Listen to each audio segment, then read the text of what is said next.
All right, weekly text-based Tanya. We are on chapter 39. Very good, very, very good. Okay, just a little review. I'm not going to go back to the first chapter of Tanya. I want to just go back to chapter 35. Just back to 35. In chapter 35, we addressed the issue that the Beinoni, the person who's following the guidance of the Alter Rebbe, experiences a crisis. I'm saying back in chapter 35, where he basically says, he or she says, what's the point of this program called Tanya, where I know that the best I'll ever achieve is behavioral perfection and I'll never be rid of my internal conflict? And basically we answer this person, what? Power of action. Well, what are the answers? What's that? Power of action. Oh, the power of action. The power of action. Yeah. So we say to the person, well, maybe you need to understand better the power of action. I'll use those words. Okay. And we said explicitly that even if someone were a tzaddik, meaning they did have internal perfection, the only way that they can actually make a real difference and achieve the purpose for which the world was created and for which their soul was sent here is really only through action, not through their amazing insides, their amazing intellect and emotions. And we basically focused on that theme for 3 chapters, 35, 36, and 37. As we came to chapter 38, we sort of addressed, classic Jewish argument always has to present a point and a counterpoint. Well, on the other hand, and it's not contradiction, it's basically, it's in order to address all the nuances of a complex subject. So lest you oversimplify things and think that because we said that action is so important and action is what transforms the world and action is what makes the physical world a dwelling place for Hashem, unless you oversimplify that and you think, well, then all I need to do is focus on action. So chapter 38 comes in and says, hey, there's more to it than just action. There's also intent, kavanah. Very good. Okay, and as I explained to you last week, the reason that intent or kavanah is important is not important for a different reason than why action is important. It's important for the same reason. Remember we spoke about, maybe it wasn't last week, maybe it was 2 weeks ago, the whole concept of making the dwelling place for Hashem, but it's not well lit. Through our actions, we can transform the physical world into a dwelling place for Hashem. But the degree to which that dwelling place will actually shine, so to speak, when Mashiach comes, that's to be determined and will be commensurate to the degree of kavanah with which we do our mitzvahs. So, yes, the critical factor is the doing. Without the doing, then nothing gets transformed. But there is a spectrum of intensity to which this dira b'tachtenim will actually will reveal its godliness, and that intensity is on a continuum that is based on how much kavanah we put into our mitzvahs. Remember we spoke about that a couple weeks ago? Okay. And in chapter 38, which we finished, we focused mostly on the idea of different levels of kavanah. Actually, 2 different levels of kavanah. Remember this? Mm-hmm. We spoke about really 4 levels, but 2 of them are 2 levels of mitzvah acts, and then 2 levels are levels of mitzvah intent. So let's just review that, what we spoke about last week. We had the 4 levels that correspond to inanimate, vegetative, animal, and human. So the bottom 2 levels correspond to 2 levels of mitzvah acts. And the lowest level, the inanimate, those are mitzvahs that are done through pure action. Then the higher level, vegetative, that's like mitzvahs that are done through speech. Or thought. Thank you. And then you have the top 2 levels, which are 2 levels of intent. So the lower level is the one that corresponds to animals, and that is the intent that comes from our natural, inborn love and awe of God, which is hardwired into the neshama. We've learned about that at length back in chapters 18 through 25. And then the higher level, which corresponds to human, is when the intent, meaning the love and the awe of God, specifically is a product of meditation. We thought ourselves into love and awe of Hashem. Okay? So that's where we're up to right now as we're about to start Perek Lamed Tes, chapter 39. Yeah? Okay. So let's jump in. ומפני זה גם כן נקראים המלאכים בשם חייס ובהמס כדכתיב ופני אריה אל ימין וגמר פני שר מהשמאל וגמר. This is why. What is why? What we were talking about last week. That the level of intent that corresponds to animal is a love that comes from, it's instinctive. It's instinctive. So this is why, meaning that concept from last chapter, some of the angels are called animals. Like it says in the vision of the chariot, and the face of a lion was on the right, and the face of the ox was on the left. In fact, there are animals who are, not animals, there are angels who are called animals. We call them the chayos. The chayos HaKodesh, they're holy animals. Yeah, they're angels, and they're called animals. You ever heard of the chayos HaKodesh? No. We say it in davening. They give permission to everybody. In Birkas Shema, when we're, yeah, Just like humans. they say Kodesh Kodesh. Yeah. Why are we talking about the angels? I love that response. Why are we talking about angels? Let's talk about souls. We don't need to hear about angels. Let angels get their own Tanya. This is our book. Okay. It's a great, I love the attitude, but let me explain to you. He's explaining to you the level of kavanah which comes from your native, inborn, instinctive love and awe of Hashem. So he says, by the way, there are angels who love Hashem instinctively. Just what they do. Like the birds know how to fly south for the winter, you know? Or like the beaver knows how to build a dam, you know? They just know how to, they didn't go to college for that. They just do it, right? Yeah. So the angels instinctively serve Hashem, and they're called animals. They're called animals. Lefi she'einam bali bechira, they don't have free choice. V'yirasim v'avosim hi tivus lahem. Their awe and love of Hashem is instinctive for them. Kamesha Kosov, B'rai Mehemna, Parshas Pinchas. You want to know more about that? Read Rai Mehemna of Parshas Pinchas. That's from the Zohar. V'lochin mailas hatzadikim gedelim mehem. Therefore, this is what you wanted to know. The level of tzaddikim is higher than the angels. Why? Ki madan neshamas hatzadikim hu ba'elam abriya madan malachim ba'elam hayitzira. The level. Now we're going to talk a lot about levels, different worlds. You know about the four worlds? There are many more than four worlds, but just generally four systems of reality which are parallel to each other. The highest one is called Atzilus. Atzilus is the world of emanation. It is a world that is hardly a world. It can barely qualify as a world.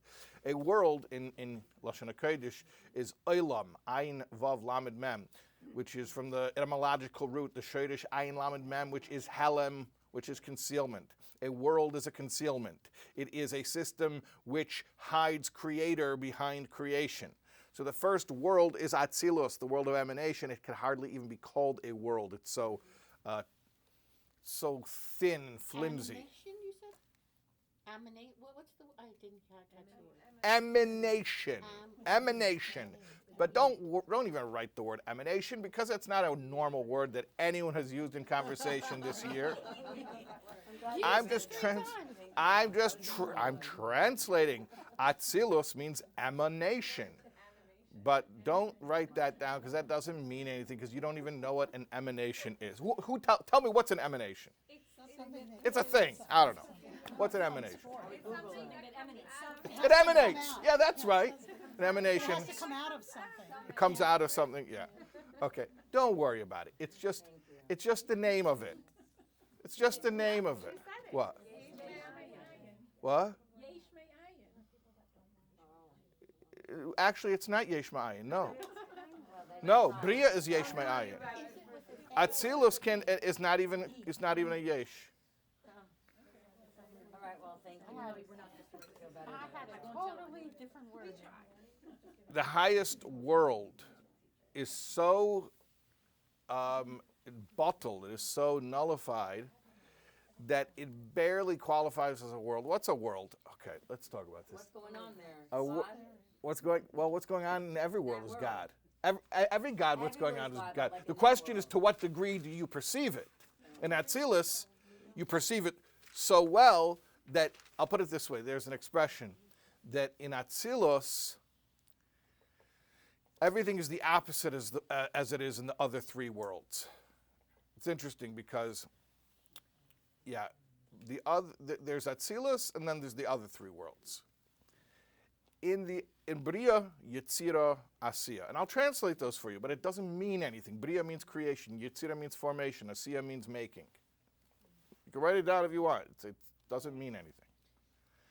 In the other three worlds, the lower three worlds, we say that Welt is bipshitos and Elokus is b'eschadshus. That the concept of world is taken for granted, that is axiomatic, and the concept of godliness is abstract. Whereas in Atzilus, it's the exact opposite, that Welt is b'eschadshus and Elokus is bipshitos. The concept of a world is a philosophical idea up there, and the concept of God is empirical reality. Okay? So when you're talking about Atzilus, you're talking about a world where the idea of creation is theoretical and creator is practical. So who lives in Atzilus? Do the angels live in Atzilus? Who lives there? There are special entities in Atzilus called Netzolim, emanations that hang out in the world of emanation. But we're going to find out. We're going to find out. Let's just hold on and find out. Is this only in chapter 39, or does it apply somewhere else? What do you mean? These levels. These levels? I mean, we've spoken about them before in Tanya. We've spoken about the worlds before. We spoke about Atzilus in chapter 2. Back in chapter 2, we spoke about Atzilus. This world has nothing to do with us. What? That world has nothing to do with us. Has everything to do with us. I know, but it's part of the, didn't we say that only exists that world so that we can arrive to our world? Say there's Stausless. There's a system. Step towards It's a process. Yeah, world upon world upon world. Yeah. Yeah, that's true. Okay. So what's the discussion going on? What are you trying to, what? We're discussing if the last bottom three worlds are intertwined with each other. Okay, well, you could ask me about it. You can ask me that. What do you want to know? What? Are the bottom three worlds intertwined with each other? What does intertwined mean? Okay. You rescind the question? You didn't get the. get that far. Yeah.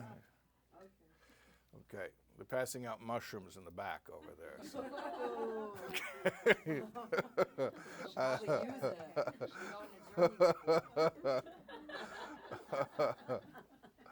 Okay. All right. So Atzilus is a lofty world. It's so lofty it could hardly be considered a world. Bria is the next world.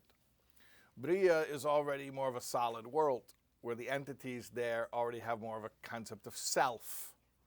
Now, it's still very, very lofty. It's a spiritual world, a world where angels and souls reside, and very, very lofty angels, for that matter. But it's lower than Atzilus. And then you have Yetzira. Yetzira is even lower, and over there, you have more sense of selfhood, where the entities have a greater sense that they're surrendered to Hashem, but they feel like they exist and they have an existence which they surrendered to Hashem.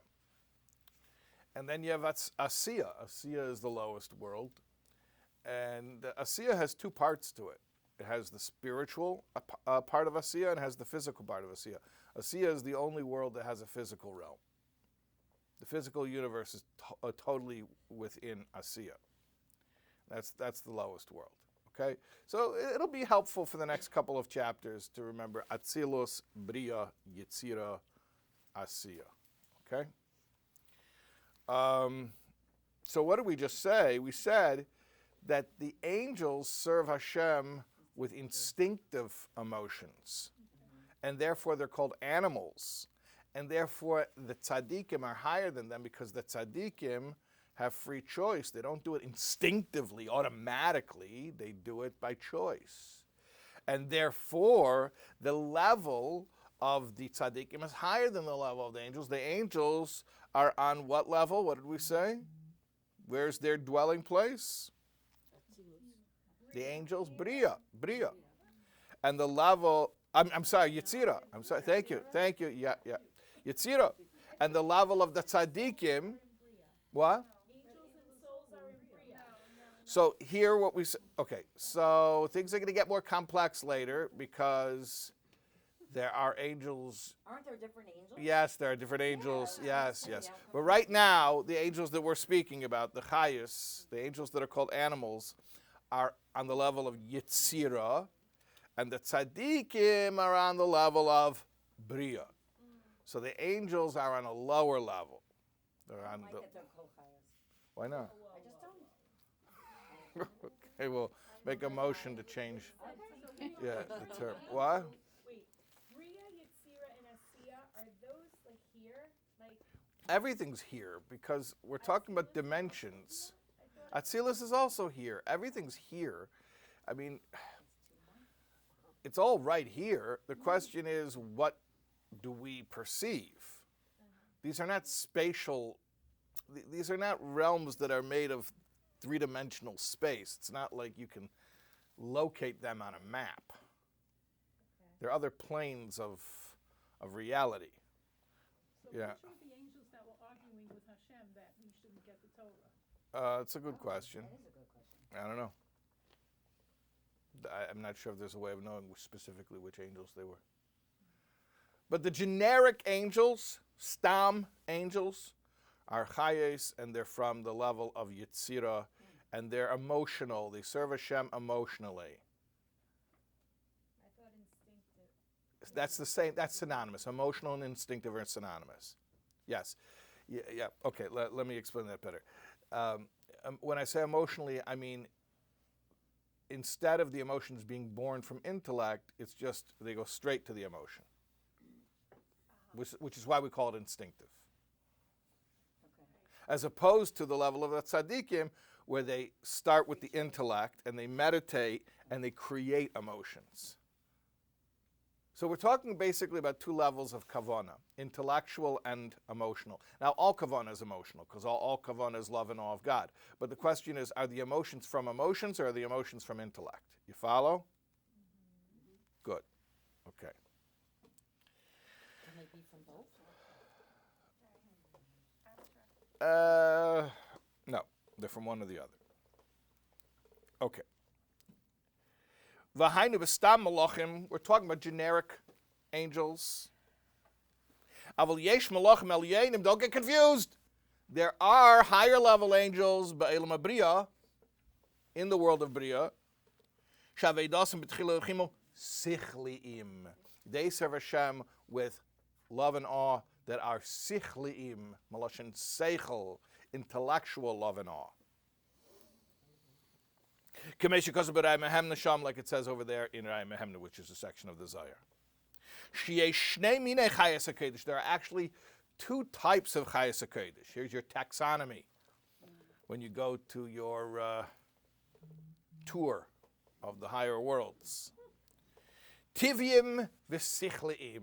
You have Chayas HaKodesh which are instinctive and Chayas HaKodesh which are intellectual.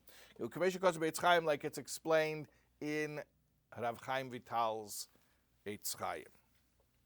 V'havdol shebeneim hu, and the difference between them is Ki be'elam Yitzira, in the world of Yitzira, Me'ira sham midaisu shel ein tzav baruch hu levadon shehein avase pachtav yiraseh chulu. The midais of Hashem are shining. The emotional traits, which means the love and the awe of Hashem. Like it says in the Kunei Zayhar and also in Eitz Chaim, that the 6 spheros, that means the emotional spheros are called the 6 spheros, they hang out, they nest in Yetzirah. So follow this. The 4 worlds have different characteristics. Yetzirah is generally characterized as corresponding to the emotions, the 6 emotions. You know what the 6 emotions are? Chesed, Gvura, Tiferes, Netzach, Heid, Yesod. No, not Malchus, that would be 7. You really want to get confused? Okay, you know what? Go ahead, since you brought it up. It's not an emotion. What is it? What is it? It's not an emotion. It is the receptacle where the emotions are deposited and then turned into expression. Oh, like Keva. Yes. And which world would that correspond to? If the 6 emotions correspond to Yetzirah, then Malchus would correspond to Asiyah. Okay, good. Because we're making something out of it. Making something out of it. Right. Okay. All right. Good. So Malchus is like recycling? Malchus is like recycling? Recycling is expression. I mean, Malchus is expression, not recycling. It's taking the raw materials and building something out of it. Okay. How are we doing? You're hanging in there? Are you wishing for earlier chapters of Tanya that didn't speak so much about angels and worlds? Gotta get your I warned you a couple weeks ago that these chapters are tough. Remember when I told you a couple weeks ago, I said I've been dreading these chapters for a year. Oh, you weren't here. A couple weeks ago, I said I've been dreading these chapters because talking about angels and about higher worlds, and sometimes it can feel like, well, what does it have to do with me? Okay, but just hang in there. It all has to do with us, and we're going to get through this. All right. V'lochein, zoisi avedas hamalachim tamid yemam v'layla loyishkaitu lamed b'yira v'fachad v'chulu. This is the way the malachim, the angels, serve Hashem all the time, day and night, without rest, standing before Him with awe. V'hainu kol machne Gavriel shemahasmol. You have the whole camp of Gavriel on the left. Gavriel is an angel of Gvura. That's why his name is Gavriel. Yeah, an angel of Gvura on the left. V'avedis machne mechoil hi ho'ava. Then you have the angel Mechol, who is on the right. Love, chesed, on the right. Avol be'elam abriya, however. That was Yetzirah. Let's talk about Bria. You understand, Yetzirah is an emotional world, and everything there is defined by the emotions, the 6 emotions, which the 6 emotions basically break down into 2 categories, right and left, love and awe. We know this. We've learned this before. The camp of Gavriel and the camp of Mechol. Everything in Yetzirah comes down to emotion. That's how we categorize everything in Yetzirah. We categorize it emotionally, because that's the basis of reality in that world. Just like maybe in the physical world, you would speak about things in terms of their physical location.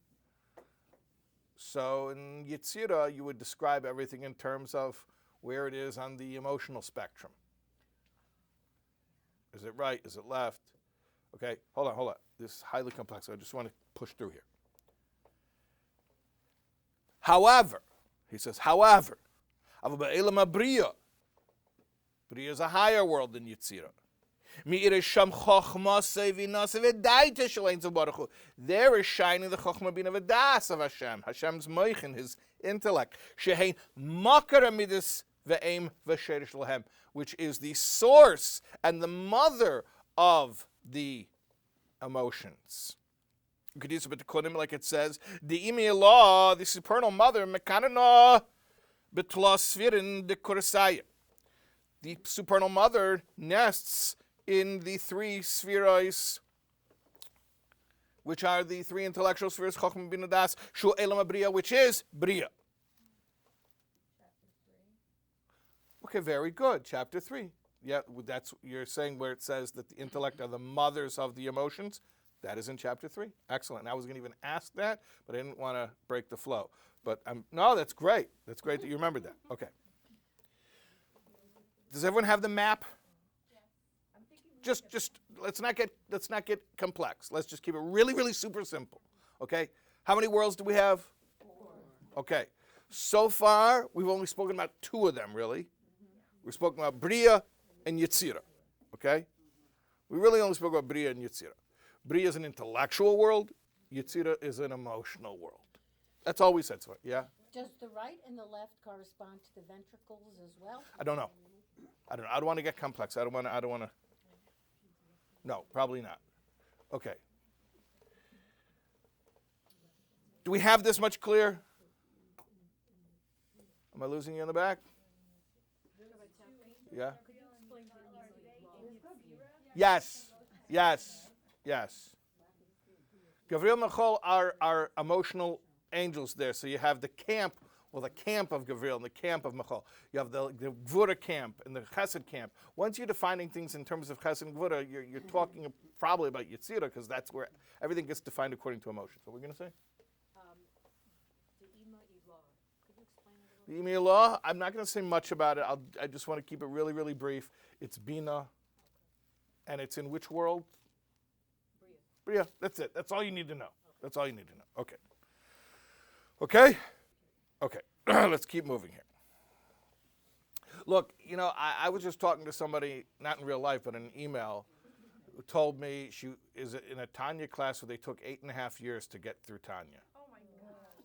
And I was thinking, What did they meet, once a month? no, they met every week. But you know what they did? Every interesting question that everyone asked, they would discuss it. We don't have time for that. Okay. So, yeah. I know sometimes it feels very harsh when I'm like, I don't want to talk about it.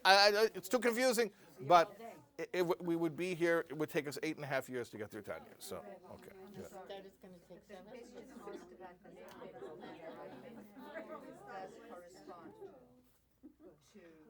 I don't have a source for it. That's the thing. I don't like to say things based on. Maybe not. I don't like to say things. When somebody asks me, "Is this?" I don't like to rely on my common sense. If I've learned it explicitly, then okay. All right. Let's keep moving. This is tough stuff. Rabbi, sorry, but didn't we say that the animal soul is in the left ventricle and the... Yeah, don't worry about left and right, though, because it's not Exer Shava. Sorry, Okay, because left and right here means Gvura and Chesed, and they're different emotions. Okay, all right. Where are we up to? V'lochein, therefore. You with me? Yeah. Okay. V'lochein, hu mother and neshamas hatzadikim, this level, the level of Bria, is the dwelling place of the tzaddikim's neshamas. Oiv de Hashem b'techil urchimu hanimshachis min abina v'das, the Gdula saints of Baruch Hu, who serve Hashem with love and awe that come from Bina and Das, of the greatness of Hashem. Shavazu Nikra, Rusa Deliba, Kinis Kiril El, and as explained before, this level of love is called Rusa Deliba. It's a level of love that specifically comes from intellectual appreciation.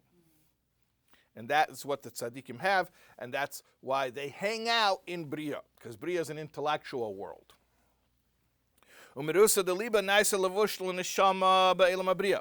And from this rusa de liba, from this love, this intellectually born love that they have, they create a garment for the soul in the world of Bria, Shu Gan Eden Elyon, which is the higher Gan Eden.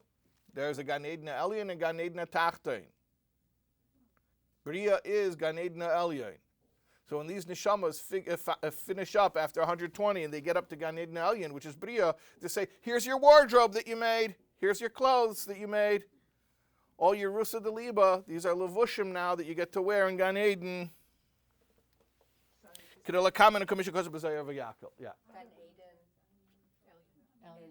The higher one.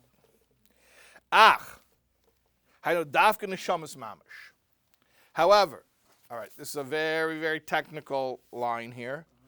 We're speaking specifically about the level that is specifically, technically, properly referred to as neshama, because there are there are different levels of the soul, and we've been pretty sloppy about it so far because it hasn't made a lot of practical differences. This is the way I explain it. Kabbalah is like math, and Chassidus is like engineering. So sometimes, for engineering purposes, we don't have to get so exact with the math as long as the bridge will stay up, right?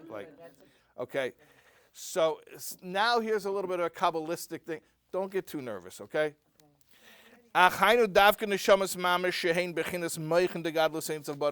about specifically the level called neshamas, which are themselves intellectual. You know the different levels? Yeah. Neshama, ruach, and nefesh.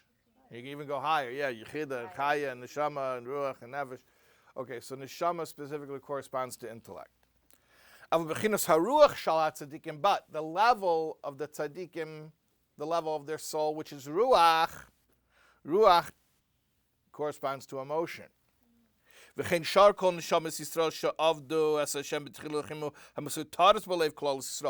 also all the other Jews who are not tzaddikim, who are generally serving Hashem with instinctive love and awe of God, they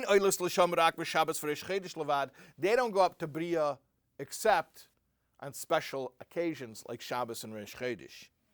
Derech ho amud shemegan Eden hatachtin legan Eden elyon, through the column, the pipeline between the lower Gan Eden and the higher Gan Eden, shu elam abriya hanikra Gan Eden elyon, which takes them up to the higher Gan Eden, which is Bria. Lisana galashem lehonis meziva shchina, where they can have delight in the ray of the Shechina. Ki ein hanov etainig l'seichel nivra ela b'mashem maskelim even v'yedei masik b'sichla binase, because a created intellect only enjoys that which it understands.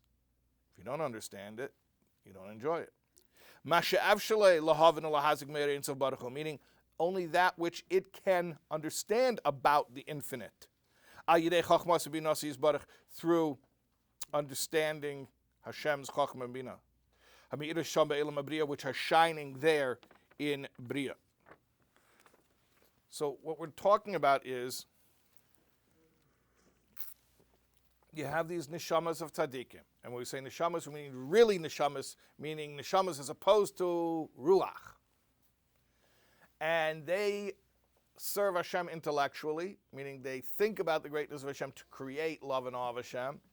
And then commensurately, they are rewarded in the world of Bria, which is an intellectual world. And basically what happens there, what's the reward? The reward is the pleasure of understanding Hashem, as much as can be understood. As opposed to what? You said opposed to the rest of us. Being instinctive. When you serve Hashem with your natural, instinctive Jewish feelings for Hashem, and that would only go up to the level of Yetzirah, which is Gan Eden Atachton. So we only go up to the level, Well, it's always Shabbos and Reish Chodesh. okay. Shabbos and Reish Chodesh, the regular neshamas get to go up to Bria. We have an aliyah. Okay, thank you. They're not neshamas. What? It says we have an regular neshamas. Yeah, regular neshamas get to go up. But I They didn't thought go they, but I thought that we can't be neshamas unless, you said technically, unless we have an intellectual understanding. So then we're on a lower level of nefesh. Ruach. Yeah, okay, it's starting to get very technical, but let's keep it very simple. Okay. The tzaddikim get rewarded in Bria because the way they served Hashem was with love and awe that came from their intellect, and Bria is a world where Hashem's intellect shines. Regular Jews generally are serving Hashem with their love and awe of Hashem that comes instinctively, and so they get rewarded in Yetzirah, which is a world where Hashem's emotions shine. Yeah. But what if we're attached to tzaddik? What if we're attached to a tzaddik? Then you get the best of everything. That's the Breslover in me. So, I have two parts. I have a Chabad in me and a Breslover. you know, Aren't we attaching to tzaddik? Every time we learn Tanya, we're in Yechidus with the Rebbe. Right. It's true. That's there you true. go. Yeah, okay. And So do we go higher? if that's how you take it, then yes. Yes, very good. So Tzippi was discussing how the song "Everyone's a Big Tzaddik" is not so passionate to sing. Okay, so Probably levels of do you want it to take 8.5 years to finish? Because I could talk about this. We could, Look how much fun we're having. yeah, we could serve cheese and crackers, drink wine. We could take 8.5 years to go through Tanya. Okay, all right. I'm sorry. I want to keep, especially because I know these chapters are super technical. And by the way, wouldn't you feel bad for someone who has never come to this class before and this will be their first time coming here? I don't think anybody should do that. No. Okay. All right. So let's keep moving. So. Okay. Is there a Gan Eden Benoni? You mean because it's a high one and a low one? You want to know if there's a middle one? Yeah. Like that's where Goldilocks is. Is there? Yeah. No. I don't know. You know, Goldilocks. A little. This one is just right. This one's too this. This one's too that. This one's just right. Okay. Yeah. Okay. Sorry, Rebbe. Yeah. Just to clarify. Yeah. Yeah. Rosh Chodesh and Shabbos. Yeah. We go from, We have an aliyah. we have an idea. Yeah. And we go from the world of Yetzirah to Bria. Yetzirah to Yeah. Yeah. And when Rosh Chodesh is on Shabbos, we get like. Oh my goodness. I don't know. It's a very long chapter. 9 years, yeah. Okay, let's keep moving. Okay.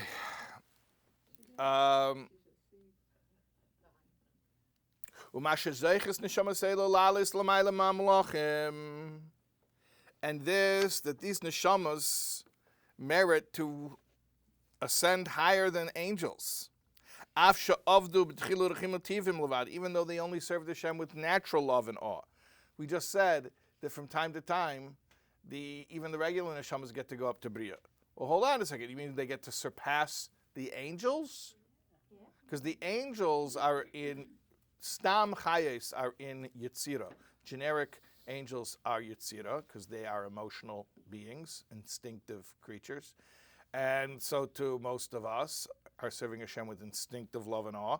But yet, on Shabbos and Rosh Chodesh, we get to go up the pipeline to Bria, and we're going higher than those angels. How is that possible? How is that fair? Hainu, mipnei shal yidei dechiluchimus shalahem, iskafyas itracha hamulubashes begufam, because when they were in this world, when they were in their bodies, they would use their love and awe to subjugate the sitra achra, the other side that is in their body.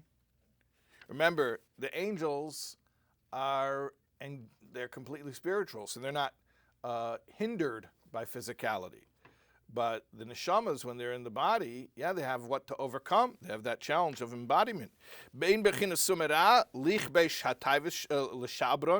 Whether it was to go away from evil and to break their desires, or whether it was to push themselves to do something good. So they were pushing against some resistance, and because of that, even though they're instinctive, but they're being instinctive in a way that's more challenged and therefore ultimately reaches to a higher level. This is like Chutes and Ladders, this chapter. Yeah. V'hem hoyu bali bechira livcher berach chas v'shalom. And the souls in bodies are agents of free choice to choose ra, to choose evil, God forbid. Ubachar b'teiv, but yet they chose good. Lekafi sitracha lestalka kutchabrich yikar de kutchabrich chulu kisana oir chulu kinis galel. And when they subjugate that negativity, they cause the glory of God to rise up through the world in a manner of the advantage of light that comes out of darkness. Okay, so that explains why the neshamas that are not tzaddikim neshamas, that are serving Hashem with instinctive love and awe, why they are able to ultimately surpass the angels who are also serving Hashem with instinctive love and awe. Because the angels aren't doing that in a context of any resistance or challenge. Rabbi, I'm sorry. Yeah. Can you repeat the line of the Shekinah? What it does to the Shekinah? We didn't get there yet. You did. The Rabbi did. You spoke about I said that the choice. Bachar b'tev, they choose good, lekafla sitracha, to subjugate the other side, listalka yikara de kutshabrichu, and it causes the glory of God to rise up, chulu, glory of God, yikara de kutshabrichu. Ki yisna oyer chuluk in Israel, like the advantage of light that comes from dark. Okay. Rabbi, Yeah. you said all souls are able to overcome to go higher than the angels, all of them? Because even though we come from a lower world, we overcame the Yeah. battle. Yeah. It's not just the souls of the tzaddikim, all souls. No, we're only talking about the souls of non-tzaddikim right now. Because the souls of tzaddikim, we understand why they belong in Bria. Right, okay. Because their love and awe of God was intellectually generated. So it makes sense that they get rewarded in an intellectual world, in the world of Bria. Now we're explaining why regular souls should ever go up to Bria, even once in a while on Shabbos and Reish Chodesh. We just learned in 38 that the light was from kavanah. So, This is kavanah. right, so this is the intent that's making Yes, it. correct. Yeah, we're still on the same theme. Yeah. Doesn't saying that they have that struggle take away that instinctive, like, The fact that they have that struggle magnifies the value of the spiritual energy that they're putting out. Meaning it may be categorically the same spiritual energy the angels have, meaning it's instinctive love and awe of God. But contextually it's different because the ones that the neshamas are putting out has to go through this resistance of a body. okay, but the So it takes on greater value and lifts their reward to a higher world. but then it should be even higher than a tzaddik, because tzaddik doesn't even have resistance. That's a wonderful question. Yeah, so then it should go even, I'll just repeat what, you should go even higher than a tzaddik because the tzaddik also doesn't have resistance. Yeah, so I believe the answer is that at the end of the day, even though the tzaddik is a tzaddik, they still had to do their tzaddik mission in a body. It wasn't like an angel who got to do the whole thing in a ethereal state. Okay, let's keep going. V'hinei kol zeh, let's see how far we can get. V'hinei kol zehu b'mada neshamas ha'makam ha'midasan. We're talking about the level where the neshamas hang out, literally where they stand. Ach teirasan v'avedasan, however, their Torah and their Aveda. What's the difference? You're talking about the neshamas themselves as entities, and then we're talking about their output, their Torah and their Aveda, what they accomplished. So you have the neshama as an entity unto itself, and then you have the creative output of the neshama, what the neshama was able to accomplish. So now let's talk about Teirasin v'Avedasin, Nichlolis mamish b'yud sfiros. Their Torah and Aveda become absorbed within the 10 spheros of those worlds, as opposed to the neshamas, which are observers in those worlds. They're not one with those worlds, they are inhabiting those worlds. But their Torah and Aveda actually becomes part and parcel of the fabric of those worlds. Shein bechinas halakus, which are godliness itself. where the infinite light is completely one.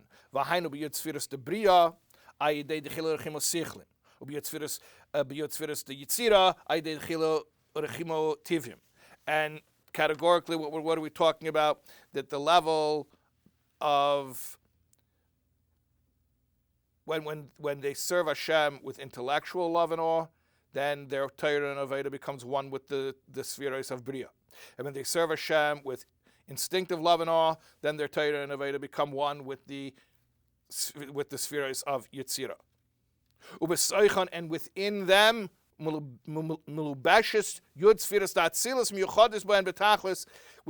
the spheres of Bria, or even within the spheres of Yetzirah for that matter, is invested the spheres of Atzilus, which is utterly one with Hashem. The 10 spheres of Atzilus are totally one with the Emanator himself, the Infinite One. May he be blessed. Okay, so we're distinguishing between where the neshamas hang out after they're being rewarded, the neshamas as consciousness, so they are observing, they are inhabiting those spiritual realms. They don't become one with the scenery, they observe the scenery. That's pleasurable for them. But then their Torah and Avodah that they put out, those actually become absorbed within the Olamais themselves, become one with the godliness. Either, both levels. But depending on which level of service we're talking about, then we're talking about a different world, either Yetzirah or Bria. Masha Ein Kain and Neshamas, yeah? Sorry. The Atzilut level Yeah. is not accessible. Yeah, we haven't said that, we haven't talked about any way of getting to that level. So, Yeah. you just spoke, the rabbi just spoke about... Just Bria and Yetzirah. No. One is one, and that's in the spheres of Atzilut. Yes, because we said that ultimately the spheres are like those little Russian dolls. Right. Oh, that's a great image. There you go. Nest. Okay. Masha ein kein neshamas ein nechlalos belakos the yud spheres. The neshamas themselves don't become one with the spheres of the four worlds. Rather, they stand there hanging out either in Bria or Yetzirah, respectively, depending on how they serve the Shem in this world. And there in Gan Eden, whichever level Gan Eden they pertain to, they take delight in the ray of the Shechina. There you have Shechina. Which is the infinite light, which is one with the spheres of the respective world which they're inhabiting. And what is this light of the Shechina that they're basking in? It is the light of their own Torah and Aveda. In other words, they are getting to see the effect that they had. So the pleasure that they have is basically they go to the vacation home that they built through their Torah and Aveda while they were in this world. Ki schar mitzvah, hi mitzvah atzma. Because the reward of a mitzvah is the mitzvah itself. You follow? The reward of a mitzvah is the mitzvah itself. So every time that the souls and bodies down here, whenever they serve Hashem through learning Torah, through davening, doing mitzvahs, so they are creating their own reward, their own intrinsic reward. And then after 120 years, when they go up there, they bask in the light of that which they made. Okay. The next two words, is V'olam ha'atzilos. And he's going to start to talk about Atzilus. I don't think we're going to get into that. I don't think we're going to start that. I think it's a great place to pause. So let's just tie this all together, make sure we understand what's going on. Okay. Okay, just tie this all together. Okay, someone give me a pen so I can mark where we got up to. Thank you. And I just want to explain. Okay, here's all we need to know. Okay, here's what we need to know. I'm going to ask you a question. You should. This is like on the SAT. As long as you write your name correctly, you get 200 points. Okay. What chapter are we learning? 39. Everyone gets at least Thank you so 200 much. points. Okay, 39. What book is this from? Oh, you guys are doing wonderful. Okay. And what's the main topic in these chapters? Kavanah. Okay, fine. So today, what did we learn? We learned there are two different types of kavanah. In fact, we learned that in the end of chapter 38. There are two different types of kavanah. Kavanah is love and awe. But where do those love and awe come from? Either they can come from meditating on God, which means they're intellectually generated, or they can come from your native emotions. Just the fact this is how you're hardwired. We said that angels, generally speaking, are all that second type. They're emotional. And that's why they're called chayus, which means animals, and that's why they generally belong in Yetzirah, which is an emotional world. With Jews, there are different types. The tzaddikim, they serve Hashem with intellectually generated love and awe, so their reward is in Bria, which is an intellectual world. What does it mean it's an intellectual world? It's a world where Hashem's intellect shines in a revealed way. What does it mean? Well, it means that if you were to go to Bria, what would you perceive? What would be the reality up there? What would be your conscious experience? It would be Hashem's intellect. You say, well, what does that mean? So all the deep mysteries of the universe and beyond would be clear to you. Oh, cool. And that would be profoundly pleasurable. Yeah, that would be. Yes. Can we get that down here? Yeah, when we learn Chassidus. When we learn Chassidus, we get that. Yeah.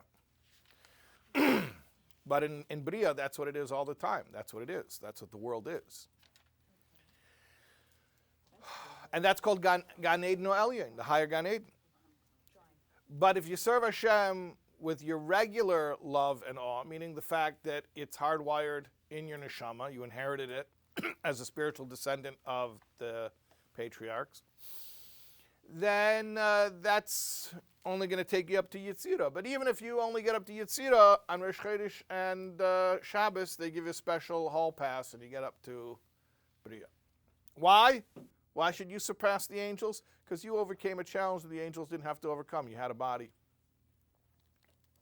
And then we said you should understand that the neshamas go and hang out either in Bria or Yetzirah respectively. But their output, the Torah and the Avodah that they do, doesn't hang out in Yetzirah or Bria respectively. It becomes part and parcel of the worlds of Yetzirah and Bria. So basically when you go there, it's like you go to an art gallery of art that you made. So there's the neshama is like the guy going to the art gallery, but he's the artist. And the art on the walls that's part of the gallery itself, that's his Torah and Avodah that he did. And that's what the Schar Mitzvah means. The reward that he's getting is the pleasure of basking in this environment that he himself created. Follow what we're saying? Okay. Is that temporary, Rabbi? Is it temporary? It's temporary until there's a resurrection, and then all those souls come back to their bodies in the physical world. That's complicated. Resurrection? That takes a long time. Well, And which body? we spoke about it. How does- We spoke about it in chapter 37. I wasn't We here. spoke about Tchias HaMeisim.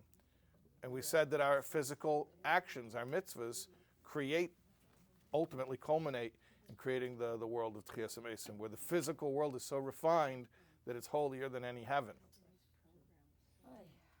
Right. Is this when the Schar Mitzvah, the pleasure of seeing the Torah and mitzvahs, is that also part of the Dira V'Tachtonim? No, that's not a Dibba Tachtonim.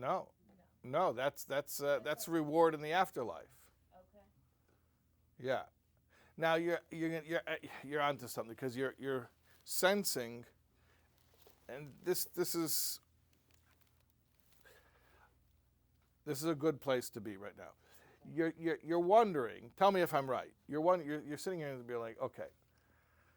He's talking about chapter 39, the levels of heavenly afterlife reward, and you're thinking to yourself, yeah, but at the end of the day, how what does that matter? Like, tell me that in Dirba Tachtonim terms.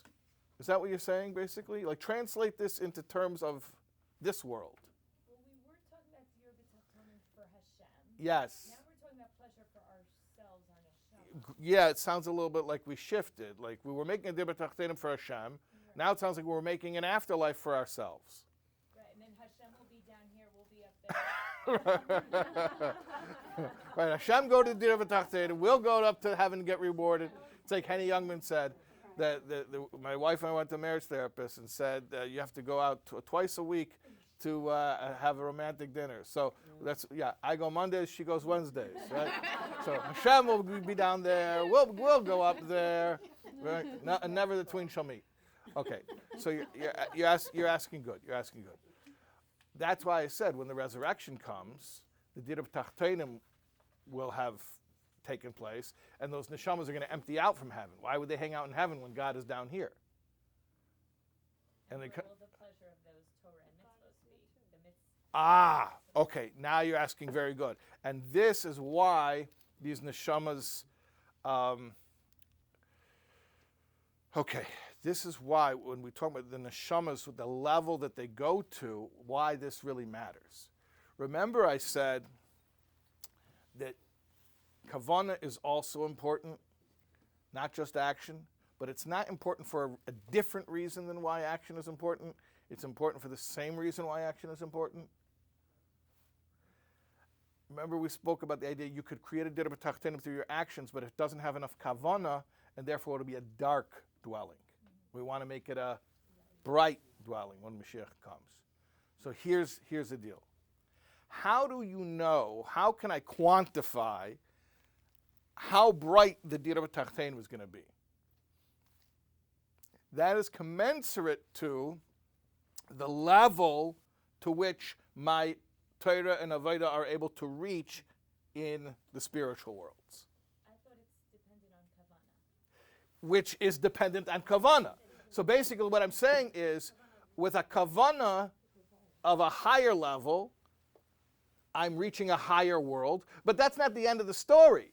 The end of the story is, and therefore, when that light is ultimately revealed in this world with the Dirba Tachtonim, it'll be a higher light.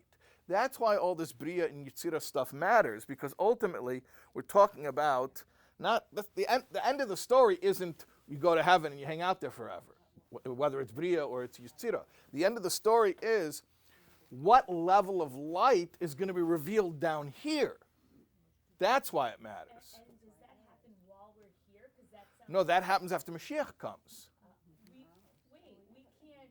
So, okay, basically, during this life, you get nothing. So we have a virtual spiritual I don't know. bank account. No, not really. Then after 120, you get the spiritual reward.